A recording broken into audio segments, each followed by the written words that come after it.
ইবলিশ শয়তানকে নিয়ে একটা ফানি কন্টেন্ট। হ্যাঁ, আপনি নিজেই সাজতে পারেন। মাথায় 2টি কাগজের শিং আর হাতে একটা লাঠি নিয়ে সহকারী শয়তানের যে ইবলিশকে রিপোর্ট দিবে। ইবলিশ সোফায় বসে মন খারাপ করে বসে আছে ইবলিশ শয়তান। ধুর, দিনকাল যা হলো, আমার আর কেউ দামই দেয় না।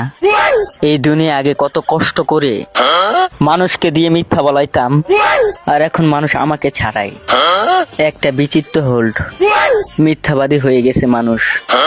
সহকারী শয়তানকে প্রশ্ন করে, সহকারী ইবলিশকে বলে, হুজুর হুজুর, একটা সুখবর আছে।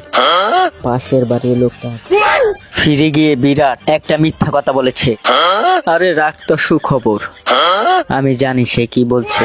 সে বলছে সে সুস্থ ছিল, তাই না রে বেটা? আমি কি তাকে বিদ্যুৎ দেওয়ার আগে সে তার বসকে আগে ভিডিও কল দিয়ে কাশির অভিনয় করে দেখাইছে।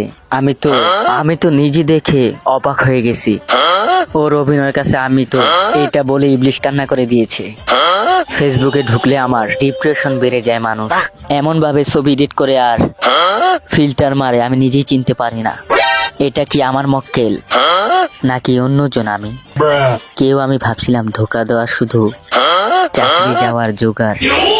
ইবলিশ বোকা হয়ে যাচ্ছে। না, এই দুনিয়া আমার আর থাকা হবে না। মানুষ এখন আমার চোরের বড় শয়তান হয়ে গেছে। কাল দেখাইলাম এক ছেলে তার বাপের পকেট থেকে টাকা মেরে আমার নামে দোষ দিয়েছে।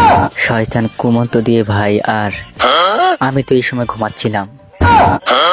মিথ্যা দোষ নিতে আমি কিন্তু ইবলিশ একটা সাইনবোর্ড বুলাচ্ছে যাতে লেখা মিথ্যা নেই।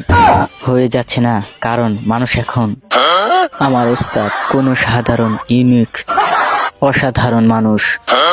শয়তানকে ভয় পায় না, কিন্তু এখন শয়তান নিজেই মানুষের উপর বিরক্ত। ওই বিপরীত এখন শয়তানই মানুষ হয়ে গেছে। তাই আমি এই চাকরি আর রাখবো না। আমি একটা সাইনবোর্ড ঝুলিয়ে লিখে যাব, মানুষ শয়তান, আমি চাকরি ছেড়ে দেব। আচ্ছা, এই পর্যন্ত ছিল এই ফানিটা। আশা করি সকলের অনেক ভালো লাগছে। ভালো লাগলে আমার সাথে থাকবেন, পাশে থাকবেন ইনশাল্লাহ। ভালো থাকবেন, সুস্থ থাকবেন। আসসালামু আলাইকুম।